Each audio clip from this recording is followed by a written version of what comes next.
Doubtnut पर आप पाए कोटा के बेस्ट और टॉप टीचर्स जैसे एनवी सर, जीबी सर, आकांक्षा मैम के फ्री वीडियो लेक्चर्स। आज ही डाउनलोड कीजिए डाउटनेट ऐप। Hello everyone. तो आज हम बात करेंगे हमारे नेक्स्ट चैप्टर जो कि है आपका केमिकल काइनेटिक्स।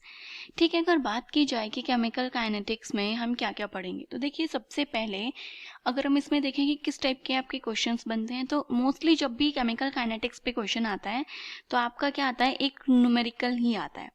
अब वो न्यूमेरिकल जो है वो आपका या तो किस पे आता है, जो आपका rate first order, second order, third order, zeroth order, हर ऑर्डर रिएक्शन हम पढ़ते हैं, उन्हीं मोस्टली जीरो या फर्स्ट ऑर्डर पे आपका क्वेश्चन आता है। वहां से आपका कोई भी रेट का क्वेश्चन आ जाता है, आपसे रेट निकलवा लेते हैं या फिर टाइम निकलवाते हैं, आपको डाटा दे रखा होता है। ठीक है, या फिर दूसरा होता है कि आपसे ऑर्डर ऑफ रिएक्शन की बात करते हैं, किस क्या बोलते हैं कि आप रिएक्शन का ऑर्डर निकाल दीजिए कि क्या होगा।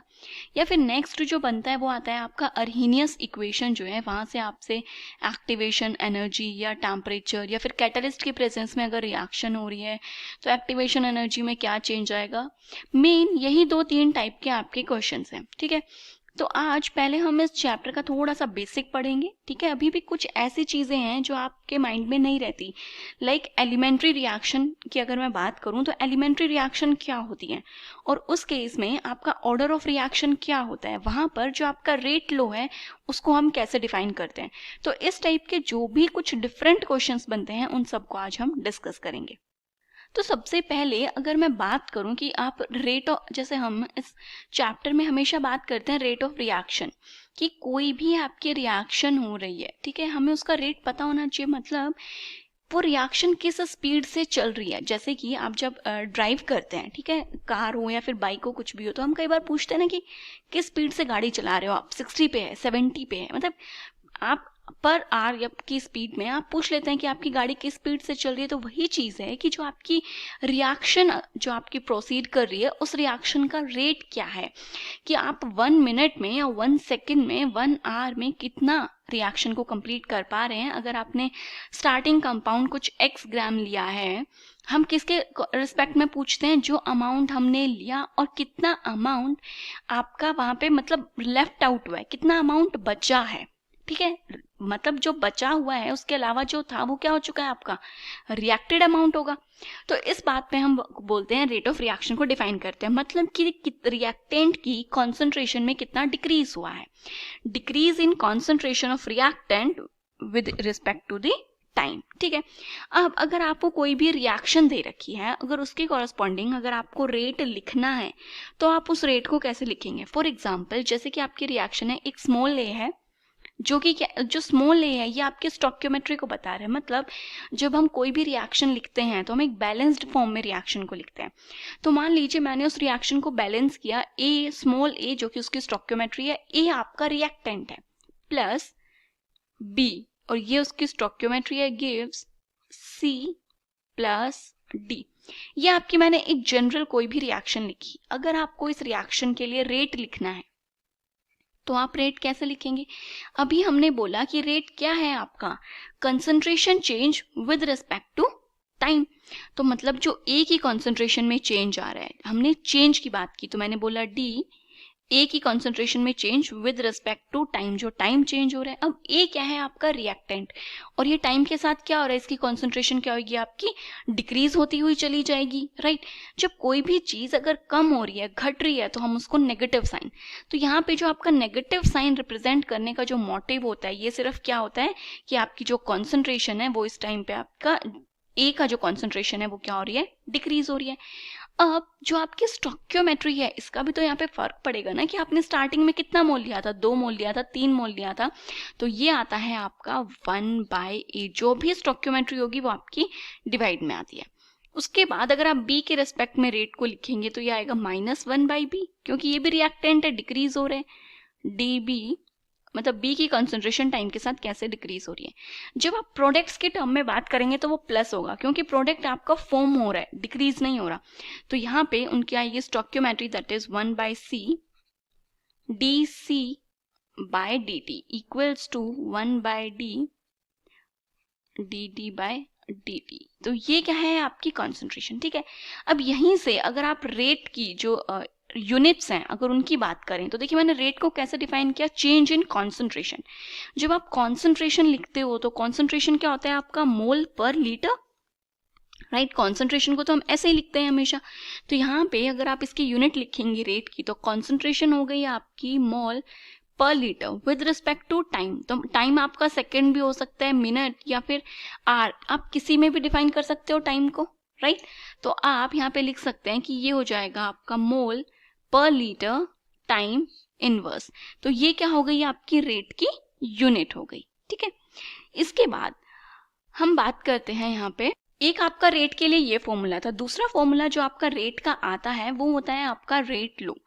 रेट लो जो है उन्होंने क्या डिफाइन किया, रेट लो ने डिफाइन किया कि जो आपका रिएक्टेंट है इनकी जो कॉन्सेंट्रेशन है, रेट आपका उसके डायरेक्टली प्रोपोर्शनल होता है। तो ये बोल रहा है कि जो आपका रेट है वो है इक्वल्स टू ए की कॉन्सेंट्रेशन एंड बी की concentration, but raise to the power. अब बहुत सारे बच्चे यहाँ पे गलती कर देते हैं, कंफ्यूज हो जाते हैं। वो क्या करते हैं, रेज टू पावर में जो आपकी स्टोइकियोमेट्री होती है ना, लाइक ए जो है उसी को लगा देते हैं, ए और बी को लगा देते हैं, जो कि आपका क्या है, बिल्कुल गलत। बट ये जो केस है ये आपका किस एक टाइम पे करेक्ट भी होता है। ये एक्सप्रेशन कब होता है, एक्सेप्शनली सिर्फ एलिमेंट्री रिएक्शंस में। क्या होता है आपका, एलिमेंट्री रिएक्शंस में ये रेट लो आपका क्या है, बिल्कुल करेक्ट है। बट अगर आपकी रिएक्शन एलिमेंट्री रिएक्शन नहीं है तो उस केस में आपका जो रेट है वो होगा यहाँ पे अल्फा बीटा। मतलब स्टोइकियोमेट्री के अलावा आप इसको कोई भी कांस्टेंट कंसिडर कर सकते हैं। एंड आपका अल्फा प्लस बीटा जो है ये क्या होता है, आपका ऑर्डर ऑफ रिएक्शन। ये क्या हो गया, आपका ऑर्डर ऑफ रिएक्शन होगा, ठीक है। तो ये जो चीज है ये आपको ध्यान रखनी है। अब आप कहेंगे कि मैम एलिमेंट्री रिएक्शन के केस में ऐसा क्यों होता है। देखिए जो आपकी एलिमेंट्री रिएक्शंस होती है ना, ये क्या होती है, आपके सिंगल स्टेप रिएक्शन होती है, ठीक है। क्या होती है ये आपके सिंगल स्टेप, मतलब कि जो आपका एक ही स्टेप में रिएक्शन कंप्लीट हो रही है, आपके बहुत सारे 3-4 स्टेप में जो आपका मैकेनिज्म है वो कंप्लीट नहीं होता। तो एक स्टेप में जितने भी मॉलिक्यूल्स आपके पार्टिसिपेट कर रहे हैं वही क्या होता है, आपका order of reaction. Elementary reactions का मॉलिक्यूलैरिटी और ऑर्डर ऑफ रिएक्शन भी क्या होता है, आपका इक्वल होता है। तो जितने मॉलिक्यूल्स ने यहाँ पे पार्टिसिपेट किया वही क्या हो जाता है, उसके कॉरेस्पॉन्डिंग उसका ऑर्डर ऑफ रिएक्शन हो जाता है, ठीक है। तो ये था आपका यहाँ पे रेट लो की भी हमने बात कर ली। इसके बाद बात करते हैं, और यहाँ पे आपका जो एक रेट कांस्टेंट है, क्योंकि rate in concentration raise to the power order of reaction जो है ये इसके डायरेक्टली प्रोपोर्शनल होता है। बट जब आप इसको इक्वल लिखेंगे तो यहाँ पे क्या आता है, आपका एक रेट कांस्टेंट की टर्म भी आती है। अब जो आपका रेट कांस्टेंट है, देखिए अगर आप इस रेट कांस्टेंट को इस टाइप से लिखें तो ये क्या होगा, रेट डिवाइडेड बाय ए की concentration alpha and then B की पावर क्या है, आपका बीटा है। तो बहुत सारे बच्चे लाइक कई बार ऐसा क्वेश्चन पूछ लिया जाता है कि जो आपका रेट कांस्टेंट है वो किस पर डिपेंड करता है, कि कॉन्सेंट्रेशन अगर इंक्रीज या डिक्रीज कर रहे हैं तो क्या आपका रेट कांस्टेंट डिक्रीज या इंक्रीज होगा। तो ऐसा बिल्कुल भी नहीं है। जो आपका रेट कांस्टेंट है ये कॉन्सेंट्रेशन पे डिपेंड नहीं करता, ये आपका किस पे डिपेंड करता है, ये सिर्फ आपका टेम्परेचर डिपेंडेंट है। क्या है, टेम्परेचर डिपेंडेंट, और किसी पे भी ना सॉल्यूट के नेचर पे या किसी पे भी आपका ये डिपेंड नहीं करता है, ठीक है। कॉन्सेंट्रेशन पे भी डिपेंड नहीं करता है। उसके बाद अगर मैं इस रेट जो आपका के है इसकी यूनिट की बात करूं, देखिए रेट की यूनिट तो ये थी, अब मैं बात कर रही हूँ आपके रेट के कांस्टेंट की, रेट कांस्टेंट की। तो हमने बोला उसके ऊपर क्या है, पहले रेट है और रेट की यूनिट हमने ये कंसिडर की, मतलब कि मोल लीटर इनवर्स। अब टाइम इनवर्स में आप इसको कुछ, मैं टाइम इनवर्स ही कंसिडर कर रही हूँ यहाँ पे, इसको स्पेसिफिक सेकेंड मिनट या आर नहीं बोल रही हूँ, ठीक है। ये तो रेट की यूनिट हो गई, डिवाइडेड बाय में कोई भी कॉन्सेंट्रेशन एंड उसकी पावर। तो मैंने यहाँ पे कॉन्सेंट्रेशन क्या होती है, आपकी कॉन्सेंट्रेशन की यूनिट होती है मोल लीटर इनवर्स। अब जो भी उसकी ऑर्डर ऑफ रिएक्शन होगी वही तो उसके पावर में जाता है, तो मैंने इसको बोल दिया कि ये क्या है, आपका एन। ओके तो देखिए ये क्या था, आपका मोल लीटर इनवर्स, और ये मोल लीटर इनवर्स की पावर n, तो आप बोल सकते हैं मोल लीटर इनवर्स की पावर 1 माइनस n। यही फॉर्मूला आ जाएगा यहाँ से आपका, एंड देन t इनवर्स। तो ये होता है आपका रेट कांस्टेंट का फॉर्मूला। और जो यहाँ पे n है, ये n क्या है, यहाँ पे आपका ऑर्डर ऑफ रिएक्शन। तो किसी भी ऑर्डर ऑफ रिएक्शन के लिए अगर आपको रेट कांस्टेंट की यूनिट्स निकालनी है तो आप सिंपली n की वैल्यू पुट करके रख सकते हैं। एक और चीज, जो आपका फर्स्ट ऑर्डर रिएक्शन होता है, देखिए अगर आप फर्स्ट ऑर्डर रिएक्शन के लिए निकालेंगे तो फर्स्ट ऑर्डर मतलब n की वैल्यू क्या है 1, और अगर मैंने यहाँ पे n की वैल्यू को 1 पुट कर दिया तो ये पूरी टर्म क्या हो जाएगी, क्या हो जाएगी आपकी पूरी टर्म 0। और किसी की भी पावर 0 आपका क्या कंसिडर किया जाता है, 1 कंसिडर किया जाता है। मतलब ये जो टर्म है आपकी, ये जो टर्म्स हैं ये आपका क्या हो गई 1। तो मतलब फर्स्ट ऑर्डर जो रिएक्शन है उसके लिए जो आपकी k की यूनिट होगी वो क्या होती है, टाइम इनवर्स।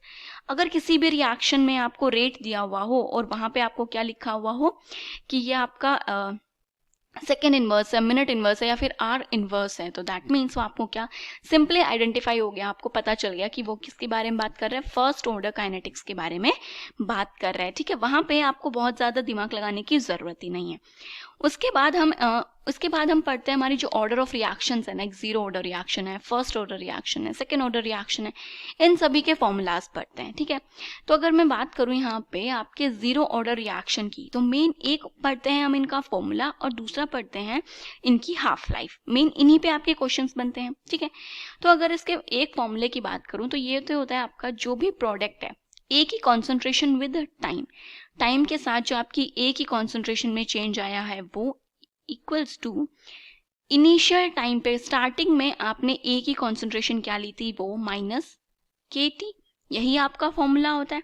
ओके, एंड अगर मैं इसके T हाफ की बात करूं तो देखिए T हाफ वैसे तो आप कैलकुलेट भी कर सकते हो। क्या करना है, जो आपकी एक ही कॉन्सेंट्रेशन है टाइम जो है ये हो जाएगा A0/2, मतलब A0 मतलब जीरो कॉन्सेंट्रेशन पे जो एक ही कॉन्सेंट्रेशन थी वो हाफ। T हाफ का मतलब है जो 50% कंपाउंड है वो रिएक्ट कर चुका है और 50% ही आपका लेफ्ट आउट बचा है। मतलब 50% अगर रिएक्ट कर गया तो 50% आपके पास बच गया, तो मतलब जो इनिशियल था उसका हाफ बच गया। तो इसलिए AT को हम इस केस में क्या लिख देते हैं, A0/2, और A0 होता है आपका इनिशियल कॉन्सेंट्रेशन। जब ये वैल्यूज पुट करके आप T हाफ कैलकुलेट करेंगे तो ये आ जाता है आपका A की initial concentration divided bye 2K। ठीक है, ये होता है आपका जीरो ऑर्डर के लिए फॉर्मूलाज।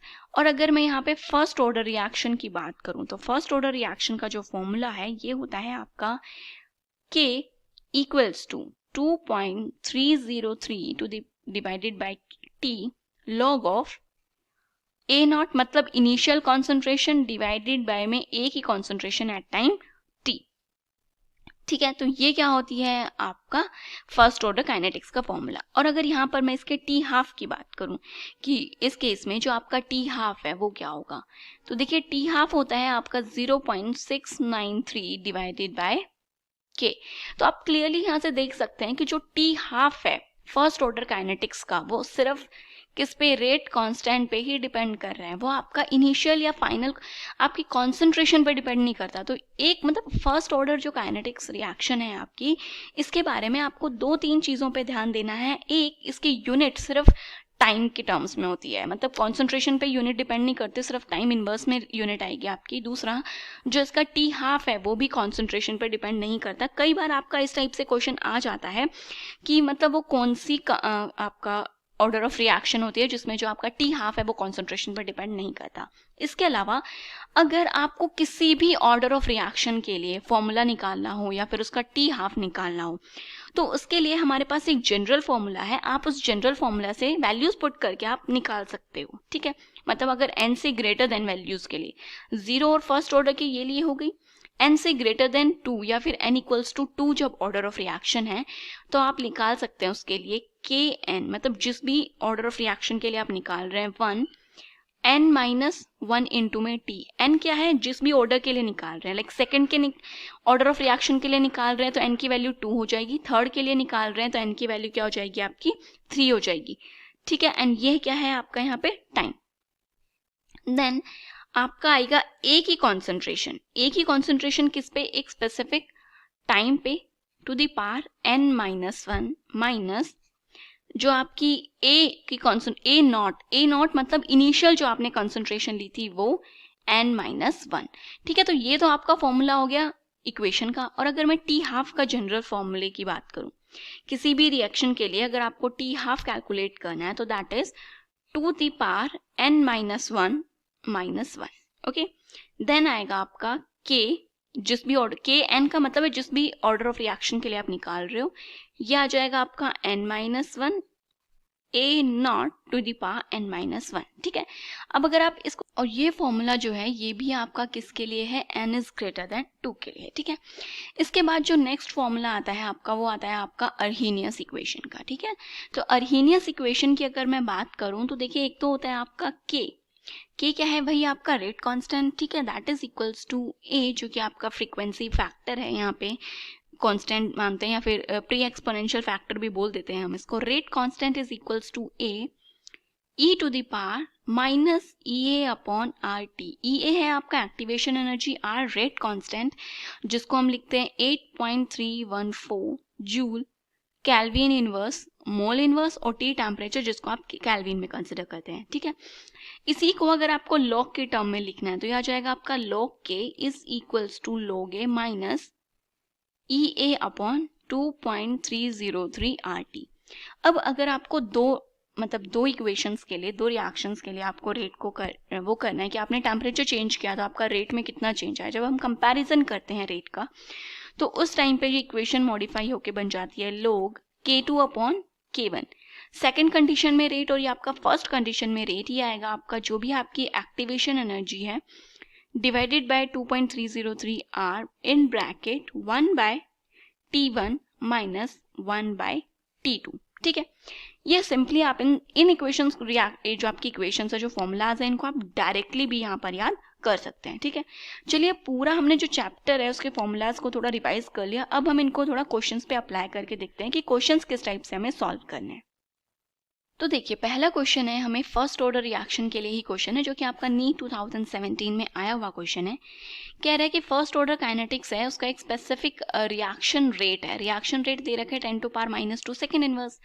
देखिए, अगर आपको ये ऑर्डर ऑफ रिएक्शन ना भी देते तो हमें यूनिट से पता चल ही जाना था कि जो ये आपका रेट कांस्टेंट है, राइट, ये रेट कांस्टेंट आपको किस चीज के लिए दे रखे हैं, आपको फर्स्ट ऑर्डर काइनेटिक्स के लिए दे रखा है। ठीक है, तो यहाँ पे जो आपका k की वैल्यू है ये है आपका 10 to power minus 2 second inverse.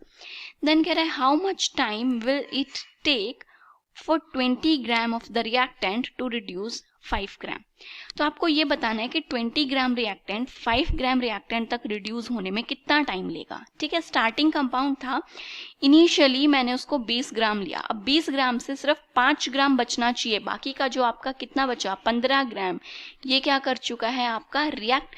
और हम फर्स्ट ऑर्डर काइनेटिक्स के लिए जो आपका फॉर्मूला होता है वो क्या होता है, आपका फॉर्मूला होता है आपका T के टर्म्स में अगर मैं लिखूं, क्योंकि हमें टाइम निकालना है, T equals to 2.303 divided by K log of A naught की कॉन्सेंट्रेशन डिवाइडेड बाय में ए टी की कॉन्सेंट्रेशन। मतलब इनिशियल टाइम पे कॉन्सेंट्रेशन क्या थी और ये ए मतलब टी टाइम पे आपका कितना कंपाउंड बचा हुआ है, लेफ्ट कितना है, ये चीज याद रखिएगा। बहुत सारे बच्चे इसको समझते हैं कि जो रिएक्ट कर चुका है, नो, कितना अमाउंट आपका बचा है वो हमें लिखना होता है यहाँ पे। ठीक है, टाइम हमें कैलकुलेट करना है, ये आ जाएगा आपका 2.303, के दिए रखा है 10 to power minus 2 log of initial concentration कितनी थी आपकी 20, टी टाइम पे कितना है आपका 5 ग्राम है, तो आप 5 ग्राम नहीं लिख रही मैं यहाँ पे, 5 है। ठीक है, अब आपको क्या करना है, इसको सॉल्व करना है। तो सिंपली जब आप इनको सॉल्व कर लेंगे तो सॉल्व करने के बाद, क्योंकि आपका के किस में है, सेकंड इनवर्स में, तो टाइम भी यहाँ पर आपका किस में आएगा, सेकंड में आएगा, तो यह आ जाएगा 138.6 सेकेंड। ठीक है, ऑप्शंस देखें तो देखिए जो आपका बी ऑप्शन है यहाँ पे वो क्या हो जाएगा इसका राइट आंसर। इसके बाद जो आपको नेक्स्ट क्वेश्चन दे रखा है ये मैकेनिज्म का क्वेश्चन है। कह रहे हैं कि आपको एक हाइपोथेटिकल रिएक्शन का हमने मैकेनिज्म दिया है, नीचे ये 3 स्टेप्स आपके मैकेनिज्म के हैं और आपको overall order of the reaction बतानी है। तो देखिए जो आपको फाइनल जो आपकी रिएक्शन है एक्चुअल वो क्या है कि जो आपका X2 है वो Y2 के साथ रिएक्ट करके 2 मोल्स ऑफ XY देता है। अब अगर मैं इस रिएक्शन का मैकेनिज्म लिखूं तो पहला स्टेप कह रहा है कि जो आपका X2 है वो इक्विलिब्रियम में है, किसके साथ, X प्लस X, मतलब जो आपका X2 मॉलिक्यूल है ये ब्रेक हो गया फर्स्ट स्टेप में X और X में। उसके बाद सेकंड स्टेप कह रहा है कि जो आपका X है वो Y2 के साथ रिएक्ट करता है, उसके बाद आपका बनता है XY प्लस Y, और ये क्या है आपका स्लो स्टेप। अब ये चीज आपको पता होगी कि रेट ऑफ रिएक्शन आपको कौन सा स्टेप बताता है, जो सबसे स्लो स्टेप होता है वही आपको रेट ऑफ रिएक्शन बताता है। तो मतलब जो सेकंड स्टेप है यहाँ से मुझे क्या पता चलेगा, मेरा रेट ऑफ रिएक्शन, और रेट ऑफ रिएक्शन आप यहाँ पे कौन सा अप्लाई करने वाले हो, रेट लो। रेट लो क्या कहता है, rate of reaction is equals to K rate constant. अब यहाँ पे रेट ऑफ रिएक्शन में क्या लिखेंगे, जो भी आपका रिएक्टेंट्स हैं, तो reactants and raise to the power their stoichiometry, तो ये आ जाएगा x एंड ये आ गया आपका y2। अब इसके बाद आपको क्या करना है, हमने रेट ऑफ रिएक्शन लिख लिया। अब हम देखते हैं कि जो आपके रेट ऑफ रिएक्शन में जो रिएक्टेंट्स आ रहे हैं, क्या वो रिएक्टेंट्स हमारी जो फाइनल रिएक्शन है उसमें वो रिएक्टेंट्स हैं। तो अगर मैं y2 देखूं तो y2 तो मेरा फाइनल रिएक्शन में है, बट x फाइनल रिएक्शन में नहीं है। यहाँ पे रिएक्टेंट आपका x2 है, तो मतलब मेरा जो रेट ऑफ रिएक्शन है वो x की टर्म्स में नहीं आना चाहिए, x2 के टर्म्स में आना चाहिए। मतलब आपको इस x को क्या करना पड़ेगा, किसी दूसरी टर्म से रिप्लेस करना पड़ेगा। आपको इस x को क्या करना पड़ेगा, यहाँ से हटाना पड़ेगा। ठीक है, अब इस x को आप कैसे हटा सकते हो, तो देखिए ये जो आपका x है ये आपका फर्स्ट रिएक्शन में भी आ रहा है एंड सेकेंड रिएक्शन में भी आपका x आ रहा है, बट जो आपका फर्स्ट रिएक्शन है वो क्या है, आपका इक्विलिब्रियम में है। तो यहाँ से आप फर्स्ट रिएक्शन के लिए k इक्विलिब्रियम लिख सकते हैं। और के इक्विलिब्रियम क्या कहता है, प्रोडक्ट की कंसंट्रेशन डिवाइडेड बाय में रिएक्टेंट की concentration raise to the power their stoichiometry, जो भी आपकी वो है। तो प्रोडक्ट क्या है आपके x और x, मतलब 2x है। तो सिंपली मैं इसको यहाँ पे क्या लिख सकती हूँ, x एंड उनकी पावर जो भी उनकी स्टोइकियोमेट्री है, क्योंकि आप इनको सिंपली 2x लिख सकते हैं। तो x और जो भी पावर है वो क्या जाएगी, स्टोइकियोमेट्री, ऊपर चली जाएगी पावर में स्टोइकियोमेट्री, तो ये हो गया x की पावर 2। उसके बाद आएगी आपकी यहाँ पे x2 की कॉन्सेंट्रेशन, तो ये क्या हो गया आपका के इक्विलिब्रियम हो गया। अब इस के इक्विलिब्रियम से आप x निकाल सकते हैं। तो अगर मेरे को x के कॉन्सेंट्रेशन निकालनी है तो ये हो जाएगा आपका के इक्विलिब्रियम इनटू में x2 की कॉन्सेंट्रेशन, बट ये x क्या था आपका, स्क्वायर में था, तो इस कंप्लीट की पावर आ जाएगी आपका 1/2। अब इस x की पावर को मेरे को यहाँ पे पुट करना है, तो जो आपका रिएक्शन का रेट है वो क्या आ जाएगा, के इक्विलिब्रियम की पावर 1/2, x2 की पावर 1/2 एंड देन आएगा आपका y2। अब देखिए आपका जो रेट है वो x2 और y2 की टर्म्स में है, जो कि दोनों ही आपके फर्स्ट रिएक्शन के क्या है, रिएक्टेंट्स हैं। ओके, तो यहाँ पे जब आप पूछा क्या था, ऑर्डर ऑफ रिएक्शन, तो आपको क्या करना है, जो भी आपके स्टोइकियोमेट्रीज आ रही हैं उनको आप ऐड कर देंगे। यहाँ पे कोई भी स्टोइकियोमेट्री नहीं लिखी हुई, उसका अंडरस्टूड है कि यहाँ पे क्या है आपका 1 है, तो 1 प्लस 1/2 कितना आ रहा है आपका 3/2, तो मतलब 1.5 क्या हो जाएगा इसका ऑर्डर। दैट मीन्स जो डी ऑप्शन है वो क्या हो जाएगा इसका राइट आंसर। अब देखिए जो नेक्स्ट क्वेश्चन है ये कह रहे हैं कि when initial concentration of a reactant is doubled in a reaction, मान लीजिए जो आपका इनिशियल A0 है वो स्टार्टिंग में आपका A था, अब मैंने इसी A0 को क्या कर दिया, कुछ टाइम के बाद मैंने इसको डबल कर दिया, मतलब 2A कर दिया। ठीक है, तो कह रहे हैं कि it's half life period is not affected, तो जो अगर यहाँ पे इसका T था, तो इस केस में भी डबल करने के बाद भी T क्या है उसका T है, तो आपको यहाँ पे ऑर्डर ऑफ रिएक्शन बताना है। तो इट सिंपली मीन्स कि जो आपका T है, T इज इंडिपेंडेंट ऑफ ए की कॉन्सेंट्रेशन, मतलब जो ए की कॉन्सेंट्रेशन है उस पर आपका T डिपेंड ही नहीं कर रहा है। तो ऐसी कौन सी रेट रिएक्शन थी, अभी हमने देखा था कि जो हमारा T है फर्स्ट ऑर्डर रिएक्शन के लिए वो क्या होता है आपका 0.693 अपॉन के।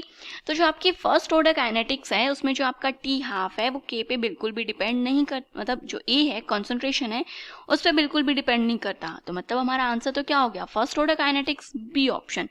वहीं पर अगर मैं जीरो ऑर्डर काइनेटिक्स की बात करूँ तो यहाँ पे जो आपका T है वो तो डिपेंड कर रहा था, और यहाँ पे इस केस में जो आपका T था वो क्या था आपका A0 डिवाइडेड बाय 2K। तो ये आपका जो इनिशियल कॉन्सेंट्रेशन है उसके डायरेक्टली प्रोपोर्शनल था। अगर जीरो ऑर्डर रिएक्शन होती तो यहाँ पे जो आपका A है वो क्या हो जाता, इंक्रीज हो जाता। और वहीं पर अगर आप सेकेंड ऑर्डर काइनेटिक्स की बात करेंगे तो यहाँ पे भी जो आपका T है वो क्या करता है आपका इनवर्सली डिपेंड करता है यहाँ पे, क्योंकि देखिए जो मैंने T का आपको जनरल फॉर्मूला बताया था राइट, उसमें आपका जो T किसके प्रोपोर्शनल था, A0 to the power n-1। अगर आप पूरा फॉर्मूला देखेंगे तो उसमें देख सकते हैं कि जो आपका A0 है वो n-1 है। तो सेकेंड ऑर्डर काइनेटिक्स के लिए n की वैल्यू क्या हो जाएगी 2, तो मतलब T A0 के इन्वर्सली प्रोपोर्शनल आएगा। तो मतलब यहाँ पे भी आपका टी हाफ कंसंट्रेशन पे डिपेंड कर रहा है, तो वो भी क्या होगा, आपका अफेक्ट होगा। तो जो करेक्ट आंसर है वो है आपका फर्स्ट ऑर्डर, क्योंकि वहां पे वो ए पे डिपेंड नहीं कर रहा। नेक्स्ट क्वेश्चन है आपका, कह रहा है कि जो एक्टिवेशन एनर्जी है एक रिएक्शन की can be determined from the slope of which of the following graphs. किस ग्राफ से आप जो आपकी एक्टिवेशन एनर्जी है जो कि आपकी स्लोप में आएगी वो डिटरमाइन कर सकते हैं। तो देखिए, आपका एक्टिवेशन एनर्जी का फॉर्मूला होता है K equals to E minus EA upon RT, A भी होता है यहाँ पे, राइट। अब क्योंकि यहाँ पे सारी टर्म्स हमें एलन की टर्म्स में दी हुई हैं, तो हम इसको एलन से वो कर देंगे। एलन की टर्म्स में हम इसको ओपन करेंगे, नेचुरल लॉग में नहीं करेंगे। तो ये आएगा आपका एलन के is equals to ln A. यहाँ पे क्या आएगा, क्योंकि e raise to the power ln आपका कैंसिल आउट हो जाता है, और ये क्या आएगा, माइनस EA अपॉन RT। ये अब हमने लिख लिया। तो देखिए, सॉरी, ये एलन ए है यहाँ पे, नॉट के। ये आपका प्री एक्सपोनेंशियल फैक्टर है आपका, ये हो गया आपका एलन के। तो देखिए, एलन के है, एलन ए जो है ये क्या है, आपका कांस्टेंट है, EA बाय RT। तो आपको एक्टिवेशन एनर्जी कैलकुलेट करनी है जो कि आपकी स्लोप के टर्म्स में आएगी, राइट। तो मतलब आपका एलन के वर्सेस किसका ग्राफ प्लॉट करें, आप इसको अगर 1/t का ग्राफ प्लॉट कर देते हैं तो किस टाइप से आपका ग्राफ आएगा, ये हो जाएगा इधर आपका एलन के, यहाँ पे आ गया आपका 1/t आ गया। तो आप देख सकते हैं कि जो ये आपकी रिएक्शन है, इक्वेशन बन गई y इक्वल्स टू, ये आएगा आपका mx और ये हो जाएगा आपका c, राइट। बट यहाँ पे जो आपका m है, m क्या होता है यहाँ पे आपका स्लोप, और स्लोप क्या है यहाँ पे आपका माइनस EA बाय R, यही आपका स्लोप है, राइट। अब स्लोप क्या है आपका, नेगेटिव, मतलब कि जो आपका ग्राफ है वो क्या करेगा, यहाँ पे डिक्रीज करेगा इस टाइप से, कंटिन्यूएशन में इस टाइप से आपका डिक्रीज आएगा ग्राफ में, और इसकी स्लोप है आपका माइनस EA बाई R। और जो ये कांस्टेंट है इसकी वैल्यू की अगर बात करें तो ये तो हो जाएगा आपका ln A, ये डिस्टेंस आपका ln A आ जाएगा पूरा, ये स्लोप है माइनस EA बाई R। तो अगर आपको स्लोप पता है, उस स्लोप को आपको सिर्फ R जो कि आपका गैस कांस्टेंट है उससे मल्टीप्लाई करना है, तो आपकी जो एक्टिवेशन एनर्जी है उसको आप कैलकुलेट कर सकते हैं। तो आपको graph ln K versus 1/t जो है वो आपको रिप्रेजेंट करना था। तो ऑप्शंस देखेंगे तो देखिए, जो आपका C ऑप्शन है वो क्या हो जाएगा इसका राइट आंसर। अब जो नेक्स्ट क्वेश्चन है ये कह रहा है कि what is the activation energy for a reaction if it's rate doubles. Rate क्या हो रहा है आपका, डबल हो रहा है when the temperature is raised from 20 degree Celsius to 35 degree Celsius. देखिए, जब आपका टेम्परेचर 20 डिग्री सेल्सियस था, और अगर मैं इसको कैल्विन में लिखूं तो हम बोल सकते हैं जब आपका टेम्परेचर 293 कैल्विन था, तो उस टाइम पे जो आपका K1 है इसको हम K बोलते हैं, ठीक है। जब हमने टेम्परेचर इंक्रीज किया, जो कि हमारा T2 टेम्परेचर है जो कि आपका 35 डिग्री सेल्सियस है, इसको कैल्विन की टर्म्स में लिखेंगे तो आप बोलेंगे 38 कैल्विन। जब टेम्परेचर 20 से 35 गया तो रेट क्या हो रहा है आपका, डबल। तो दैट मीन्स जो आपका K2 है वो क्या हो गया, 2 टाइम्स ऑफ K हो गया, जो भी इनिशियल रेट था उसका डबल हो गया, 2 टाइम्स हो गया। ये चीज हमें पता चल गई। अब आपको एक्टिवेशन एनर्जी निकालनी है। तो देखिए, जब दो आपको डिफरेंट टेम्परेचर पे रेट्स दे रखे होते हैं तो उसके लिए जो आपका फॉर्मूला होता है वो क्या होता है, ये होता है आपका simply log of K2 upon K1 is equals to minus EA upon 2.303 R। Okay, then आता है आपका 1/T2 माइनस में 1/T1, ठीक है। अगर आप इस नेगेटिव साइन को अंदर ले लेंगे तो आप 1/T1 माइनस 1/T2 लिख दोगे, वो इट्स अप टू यू, आप इस इक्वेशन को कैसे लिखते हैं। लॉग K2 की अगर मैं बात करूं तो K2 है आपका 2 टाइम्स K एंड K1 है आपका K, सारी वैल्यूज पुट करनी है। एक्टिवेशन एनर्जी हमें कैलकुलेट करनी है, ये आ जाएगा 2.303 इंटू R होता है आपका 8.314। अब क्या करना है, आपको टेम्परेचर की वैल्यूज लिखनी है। तो देखिए, हम साथ के साथ यहाँ पे जो आपका मल्टीप्लीकेशन है वो भी कर देंगे। तो देखिए, जब आप इसका न्यूमरेटर में T2/T1 अगर मैं मल्टीप्लाई में कर दूं, टेम्परेचर क्या है आपका, एक है 293, एक है 308, ठीक है। तो यहाँ पे इनटू में जाएगा आपका T1, तो T1 कितना है आपका 293, तो ये आएगा आपका 293 माइनस 308। देखिए, सिंपल मैथ्स है आपका, इसको तो आप सॉल्व कर ही सकते हैं। उसके बाद जब 293 में से 308 चला गया तो ये बचेगा आपका माइनस का 15, ओके, ये माइनस 15 हो गया, इनको मल्टीप्लाई करना है। तो अब सिंपली log K से K कट गया और log 2 क्या होता है आपका 0.301 minus EA, okay, divided by ये हो गया आपका 2.303 इंटू में 8.314, ये आ जाएगा आपका माइनस का 15, 293 इंटू में 308। अब आपको यहाँ पे कैलकुलेट क्या करना है, एक्टिवेशन एनर्जी हमें कैलकुलेट करनी है, तो सिंपली आप सब कुछ मल्टीप्लाई में कर दीजिए। 1 इंटू में 2.303 और 8.34 जो है वो क्या चला जाएगा इसके मल्टीप्लाई में, 293 और 308 भी चला गया मल्टीप्लाई में, डिवाइडेड बाय क्या आएगा यहाँ पे आपका 15 आएगा, ठीक है। और इस माइनस से ये नेगेटिव साइन क्या हो गया आपका प्लस, तो मतलब एक्टिवेशन एनर्जी यहाँ पे आपकी पॉजिटिव आने वाली है। जब इस पूरी मल्टीप्लिकेशन को आप सॉल्व करेंगे तो ये आ रहा है आपका 34673.48, बट ये किस में आया, जूल में, क्योंकि जो आर की वैल्यू कंसिडर की वो आपकी जूल में थी, तो ये आ गया आपका जूल मोल इनवर्स, ठीक है। बट हमें ऑप्शंस क्या दे रखे हैं, किलो जूल में, तो आप इसको क्या करेंगे 1000 से मल्टीप्लाई, तो मतलब यहाँ पे आपका 0 आएगा, तो ये हो जाएगा 34.67 किलो जूल मोल इनवर्स, जिसको हम 34.7 भी लिख सकते हैं, राइट। तो अगर ऑप्शंस देखूं तो देखिए जो आपका सी ऑप्शन है वो क्या कर रहा है, हमारे आंसर से मैच कर रहा है, तो ये इसका क्या हो जाएगा करेक्ट आंसर। अब देखिए जो आपका नेक्स्ट क्वेश्चन है, ये हमें एक रिएक्शन दे रखी है N2O5 एंड इससे मिल रहा है 2 moles of NO2 plus half O2।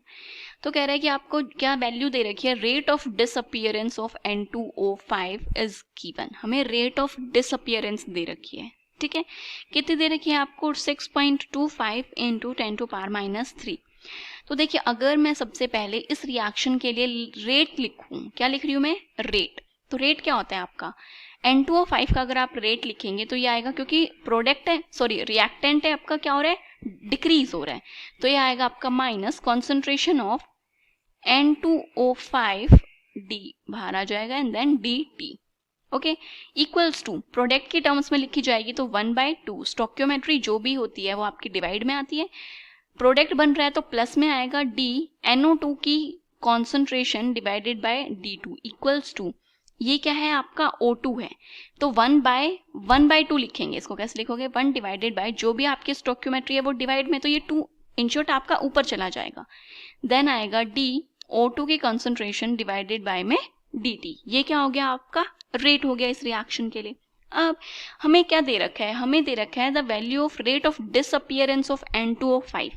N2O5 का जो डिसअपियरेंस है वो हमें दे रखा है, मतलब हमें वैल्यू किसकी दे रखी है, minus D N2O5 divided by DT, ये हमें दे रखा है 6.25 इंटू 10⁻³ मोल पर लीटर सेकेंड इनवर्स। अब हमसे पूछा क्या है, हमें बताना है rate of formation of NO2 and O2, O2 और NO2 का रेट ऑफ फॉर्मेशन बताना है।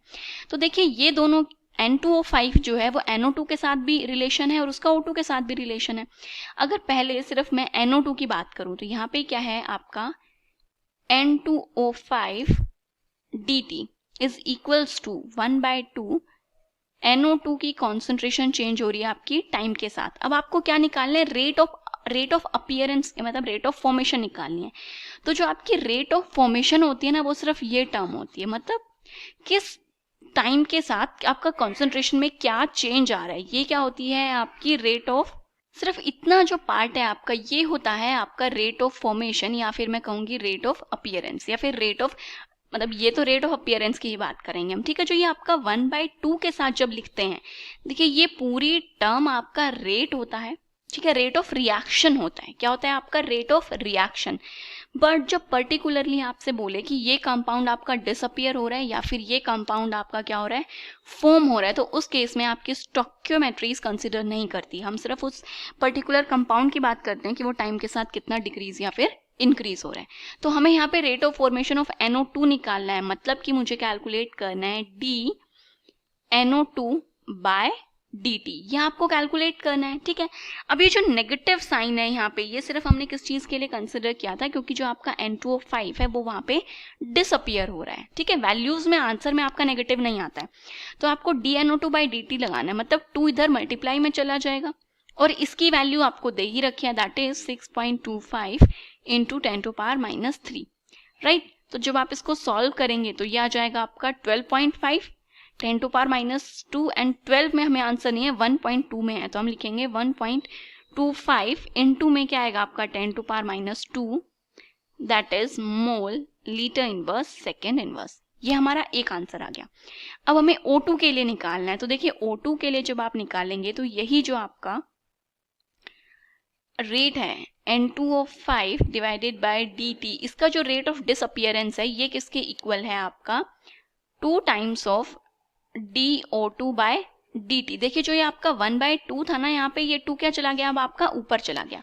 और यहाँ पे जो आपको कैलकुलेट करना है, मुझे कैलकुलेट करना है O2 की फॉर्मेशन की टाइम के साथ आपका O2 कितना फॉर्म हो रहा है। तो जो भी आपकी NO2O5 की रेट ऑफ डिसअपियरेंस है उसको आप क्या करेंगे, ये 2 इधर चला जाएगा, मतलब उसका 1/2 करना है आपको। तो 6.25 इंटू में 10 टू पावर -3 डिवाइडेड बाय 2, तो ये कितना जाएगा आपका 3.125 इंटू में 10 to power -3 mole litre inverse second inverse. ठीक है, और क्या आएगा, आपकी यूनिट भी लिख देते हैं, मोल लीटर इनवर्स सेकेंड इनवर्स। तो हमारे पास दो आंसर्स आ गए, एक आपका ये आंसर आ गया और एक आपका ये आ गया। ऑप्शंस देखते हैं 1.25 एंड 3.125 का कौन सा ऑप्शन है। तो देखिए जो आपका ऑप्शन बी है वो क्या कर रहा है, हमारे आंसर से मैच कर रहा है, तो ये क्या हो जाएगा इसका राइट आंसर। अब देखिए नेक्स्ट क्वेश्चन कह रहा है कि जो आपका रेट कांस्टेंट है K1 और K2 दो डिफरेंट रिएक्शंस के लिए वो आपका वैल्यूज हमें दे रखी हैं, तो आपको टेम्परेचर बताना है जिस पे आपका K1 और K2 इक्वल होगा। तो देखिए आपकी जो अर्हीनियस इक्वेशन होती है वो क्या होती है आपकी, K is equals to A E EA/RT, ये आपकी अर्हीनियस इक्वेशन होती है। यहाँ पे हमें बोला कि जो आपका K1 है वो आपके किसके इक्वल है, 10 to power 16 e to the power -2000/T, और जो आपका K2 है वो किसके बराबर है, 10 to power 15 e to the power -1000/T। ठीक है, अब इन्होंने बोला कि जो आपका K1 और K2 है वो जब आप इक्वल पुट कर देते हैं, K1 और K2 को क्या कर रहे हैं आप इक्वल में पुट कर देते हैं, तो उस केस में आपका जो आंसर है वो क्या होगा वो आपको बताना है। तो चलिए हम K1 और K2 को क्या करते हैं, इक्वल पुट करते हैं, तो ये आ जाएगा आपका 10 to power 16 e to the power -2000/2, और ये आएगा 10 to power 15 e to the power -1000/T। ये आपकी वैल्यूज आ गई। अब जो ये आपका 10 टू पावर 15 है, मैंने क्या किया इसको यहाँ पे डिवाइड में ले आया, तो 10 टू पावर 16 देखिए कैसे हो जाएगा, 10 to power 16 divided by 10 to power 15। अब ये जो 10 टू पावर 15 है जब आप कैंसिल करोगे तो सिर्फ क्या बचेगा, यहाँ पे 10 बचेगा। तो हम इसको लिख सकते हैं 10 इंटू में e to the power -2000/T is equals to e to the power -1000/T। अब क्या कीजिए दोनों तरफ हम क्या कर लेते हैं, यहाँ पे लॉग ले लेते हैं। तो जब लॉग, तो देखिए जो आपका log 10 है यहाँ पे क्या आएगा आपका log 10 क्या होता है आपका 1 होता है, तो इसको मैंने पुट किया डायरेक्ट, मैं 1 पुट कर रही हूँ, log 10 को 1 माइनस में ये क्या चला जाएगा आपका हट जाएगा, तो ये आ जाएगा आपका माइनस का 2000 डिवाइडेड बाय t, और क्या होगा 2.303 से आप इसको मल्टीप्लाई कर देंगे यहाँ पे। जब इसका log हटाएंगे तो ये आएगा आपका माइनस का 1000 डिवाइडेड बाय 2.303t।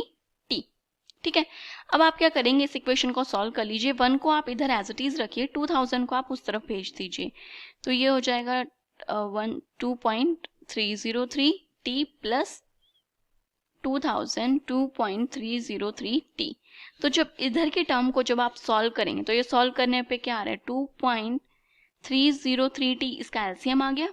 इनको जब आपने माइनस किया करोगे तो ये प्लस का आपका 1000 बच गया। अब आपको यहाँ पे कैलकुलेट क्या करना है, टेम्परेचर कैलकुलेट करना है, तो टेम्परेचर इधर मल्टीप्लाई में चला जाएगा, तो ये आपका क्या बच रहा है यहाँ पे 1000 डिवाइडेड बाय 2.303 क्या आ गया आपका टेम्परेचर। ठीक है, अब ऑप्शंस देखिए हमें ऐसे ही ऑप्शन दे रखा है, पूरा सॉल्व करने की जरूरत नहीं पड़ेगी। तो जो आपका डी ऑप्शन है ये टेम्परेचर किस में आ गया यहाँ पे आपका केल्विन में, तो जो डी ऑप्शन है वो क्या हो जाएगा इसका राइट आंसर। इसके बाद जो नेक्स्ट और लास्ट क्वेश्चन है आपका, ये कह रहा है कि जो रेट ऑफ रिएक्शन है बिटवीन टू रिएक्टेंट्स, दो रिएक्टेंट्स दे रखे हैं हमें ए और बी, मतलब ए और जो बी दो रिएक्टेंट हैं, ये रिएक्शन करके कोई आपका प्रोडक्ट की फॉर्मेशन हो रही है। प्रोडक्ट क्या बन रहा है हमें नहीं बताया। Rate of reaction okay decrease by a factor of 4, इनका जो रेट है वो 4 के फैक्टर से आपका क्या कर गया डिक्रीज कर रहा है इफ कब, if the concentration of reactant B is double, अगर आपने बी की कॉन्सेंट्रेशन को डबल किया तब इनका रेट किसके, बाय अ फैक्टर ऑफ 4 के फैक्टर से आपका रेट डिक्रीज कर रहा है। तो आपको क्या बताना है, ऑर्डर ऑफ रिएक्शन बताना है विद रिस्पेक्ट टू बी।